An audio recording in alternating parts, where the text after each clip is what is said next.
अस्सलाम वालेकुम दोस्तों। तो बिलाखिर मुल्तान सुल्तान को एक और हार हुई इस्लामाबाद यूनाइटेड के हाथों और इस्लामाबाद यूनाइटेड अभी तक अनबिटन जा रही है और जिस तरह वो खेल रही है अनबिटन आई गेस के रहेगी।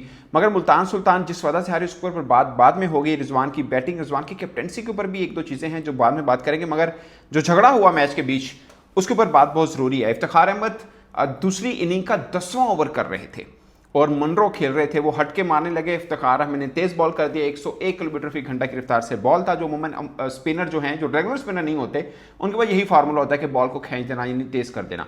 तो मनरो ने इशारा किया कि इसने चेकिंग की है, जिसके ऊपर इफ्तिखार अहमद फौरन गुस्से में आ गए। पहले मनरो के साथ उन्होंने आंखें दिखाई, बाद में जो लेग अंपायर थे उनके पास गए और उनसे इतराज़ उठाया कि ये मनरो कौन होता है, यू नो इशारा करने वाला, ये मेरे पे इतराज़ उठाने वाला, जो करेगा वो तो अंपायर करेगा। रूल भी यही होता है कि जो फील्ड अंपायर खड़ा है वो बात करे, ना कि बैट्समैन इस चीज़ के ऊपर इतराज़ उठाए। इस बीच में कप्तान मोहम्मद रिजवान भी आए और वो भी डायरेक्ट मनरो के साथ गुस्सा होने लगे। जाहिर है अल्फाज क्या इस्तेमाल किए वो बात की बात है, मतलब बट सामने दिख रहा था कि मोहम्मद रिजवान भी गुस्से में है। बाद में मनरो ने भी उनको हाथ से हटाने की कोशिश की। उसके बाद सबकी सब टीम इकट्ठी हो गई और इस बीच सारे मंजर को देखते हुए इस्लामाबाद यूनाइटेड के कप्तान शदाब खान बाउंड्री पार खड़े मुस्कुरा रहे थे। खैर उसके बाद फिर अगली बॉल हुई, इफ्तिखार अहमद ने की, तब उन्होंने इशारा किया, मगर इस बार इफ्तिखार अहमद ने ज़्यादा गुस्सा नहीं किया और गुस्से को पी गया, मगर चेहरे के ऊपर गुस्सा साफ अय्या था। और दूसरा बॉल भी डक हुआ यानी तेज़ किया, वो भी शॉट नहीं लगा।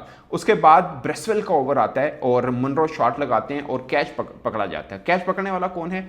इफ्तिखार अहमद। और इफ्तिखार अहमद बाद में मुस्कुराते रहते हैं और ड्रेसिंग रूम में जब मनरो जाते हैं बहुत गुस्सा करते हैं, अपनी कैप उठाकर मारते हैं। आई एम प्रीटी श्योर जब आप वीडियो देख रहे होंगे उनको जुर्माना हो चुका होगा। But coming back to the match, देखिए रिजवान की कप्तानी मुझे दो तीन चीज़, एक तो मुझे समझ नहीं रही आकिब जावेद को क्यों नहीं खिला रहे हैं। आप आकिब जावेद को खिलाइए। आकिब जावेद आपकी कंडीशन क्या है? वो ज़्यादा बेहतर बॉलिंग करेगा। आई डोंट नो कि क्यों नहीं। आज टर्नर को हटाकर तैयब ताहिर को लाया जरूर, मगर पिच पे नहीं उतारा गया। मतलब जॉर्डन तैयब ताहिर से ज़्यादा बेहतर बैटिंग करेगा। आई डोंट नो ये किसका फैसला है, ये अली तरीन साहब का है या कप्तान का है या कोच का है, जिसका भी है गलत डिसीजन है यार। बैट्समैन होता है, आप जॉर्डन को कैसे भेज सकते हैं तैयब ताहिर से पहले? मतलब व्हाट डू यू मीन कि जॉर्डन तैयब ताहिर से ज़्यादा? और फिर जब बैटिंग कर रहे हैं कामरान गुलाम, वो उनको स्ट्राइक नहीं दे रहे हैं। लास्ट ओवर उठा के देख लिए, जहाँ पे डबल बनता था नहीं लिया उन्होंने, लास्ट में जाके डबल लिया जब कोई बॉल बाकी नहीं रही थी।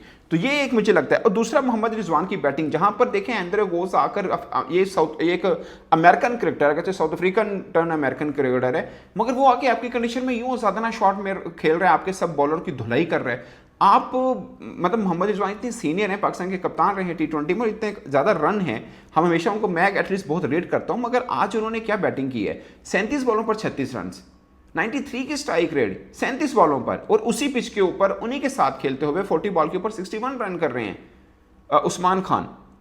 यस, 152 के स्ट्राइक रेट के साथ। उससे पहले 29 रन करके गए 17 बॉलों पर, 2 छक्के 2 चौके। यासिर खान 170 की स्ट्राइक रेट के साथ। ये हंट हुआ है। ये रिजवान ने जो बैटिंग की है ना, बहुत स्लो बैटिंग हुई है और फिर नीचे आपके 5 आउट हैं टोटल। तो मुझे नहीं लगता कि यहाँ पर थोड़ी सी चौंक हैं। अगरचे रिजवान थोड़े स्लो स्टार्टर हैं, बाद में इनिंग को गियर अप करते हैं, मगर यही गलती होती है। आप जब करने की बारी आती है उसके बाद आप आउट भी तो हो सकते हैं। और शदाब खान ने एक बार फिर उनका शिकार किया। 9 मैचेस में 6 मरतबा शदाब खान शिकार कर चुके हैं रिजवान का। और रिजवान को देखना है, शदाब खान से 6 मरतबा आउट हुए हैं वो 9 मैचेस के अंदर, और स्ट्राइक रेट भी 100 से कम है रिजवान का। ये एक चीज़ है जिसके ऊपर रिजवान को सोचना है। शदाब खान, मैं ये नहीं कह रहा शदाब खान मतलब कम बॉलर है, उनका अपना एक रिकॉर्ड है पाकिस्तान सुपर लीग के अंदर, 1000 रन करने वाले भी और विकेट्स की सेंचुरी करने वाले भी, और कोई ऐसा क्रिकेटर नहीं है। ये उनकी तारीफ है और इस बार इस्लामाबाद यूनाइटेड को भी अच्छे से चला रहे हैं। मगर मुझे लगता है कि ये गलती मुल्तान सुल्तान से हुई है। आज इस्लामाबाद यूनाइटेड शायद अपनी उस तरह से करके नहीं जीता। ऑफ कोर्स उन्होंने बॉलिंग अच्छी की और सब चीज़ें, मगर मुल्तान सुल्तान फीकी नज़र आई, पूरे फर्स्ट में भी और नीचे भी फीकी नज़र आई है। वहाँ पे मुझे लगता है थोड़ा सा ना मुल्तान सुल्तान को देखना है। आपके 5 आउट हो रहे हैं, नीचे आपका उसामा मीर बैट्समैन है, एक तरह से ऑलराउंडर है, तैयब ताहिर की बारी नहीं आई है। तो आप भले 15-17 बॉल खेलें, बट रन की स्ट्राइक रेट को थोड़ा बढ़ाना पड़ेगा आपको। आई गेस के रोक के खेलने का कि जवाब बनता नहीं है। बल्लेबाज अभी भी कामरान गुलाम पिच के ऊपर मौजूद है, तैयब ताहिर बाहर बैठे हैं, और आप 100 की स्ट्राइक रेट के साथ भी रन नहीं है, तो वो एक क्वेश्चनएबल चीज़ ज़रूर है। आई होप कि रिजवान इसके ऊपर ज़रूर सोचेंगे और अगले मैच में डिफरेंट टेस्ट नज़र आएगा। मगर अब उनके पास गलती की गुंजाइश वाला सीन रहा नहीं है। बहुत हार हो गई है बहुत, और अब कुछ चांस था नहीं कि उनको वो हारें, फिर हार गए हैं, वो भी इस्लामाबाद यूनाइटेड के हाथों, जो कोई मैच अभी तक हारी नहीं है। और आई गेस कि शायद 10 विन्स इन की थ्रेड उनका बन चुका हुआ है इस्लामाबाद यूनाइटेड का, पिछले पीएसएल और पीएसएल के मैच लगातार मान के चलें तो फेवरेट टीम तो ऑफकोर्स इस्लामाबाद यूनाइटेड हो चुकी है, मगर इसी तरह की टेम्पो के साथ पिछली दफ़ा मुल्तान सुल्तान खेला था और फिर इस्लामाबाद यूनाइटेड के हाथों फाइनल हारा था। मीन के अभी मुझे लगता है अभी हाफ नहीं हुआ पाकिस्तान सुपर लीग का, जब हाफ होगा टीमों का मोमेंटम चेक करना है कौन सा किसका बेहतर जा रहा है, but at the moment Islamabad United doing best, उनकी बैटिंग बॉलिंग हर चीज़ फिट जा रही है। बट मुल्तान सुल्तान ने कुछ गलतियां की हैं जिसकी वजह से वो ये मैच हारे हैं। मुझे लगता है आकिब जुवैद को लाना पड़ेगा यार, आकिब जुवैद को कैसे आप बाहर बिठा सकते हैं, वो पाकिस्तान खेलते हैं, वो is a very good bowler, आप उनको बाहर बिठा रहे हैं। आई डोंट नो कि कैसे वो बाहर बैठते हैं। और फिर उसामा मीर को सोचना है, पिछली दफ़ा उसामा मीर मुल्तान सुल्तान की जान थे, इस बार उनकी बॉलिंग में वो जिसे बोलते हैं ना काट नज़र नहीं आ रही है, ये उसामा मीर को खुद सोचना है। पिछली दफ़ा क्या होता था, क्रूशल स्टेज के ऊपर वो विकेट ले रहे थे और अब वो नहीं ले रहे हैं। और पीछे मोती भी हैं जो वेस्ट इंडीज़ के लेफ्ट आर्म स्पिनर, वो भी मौजूद हैं, उनकी भी बारी नहीं आई है।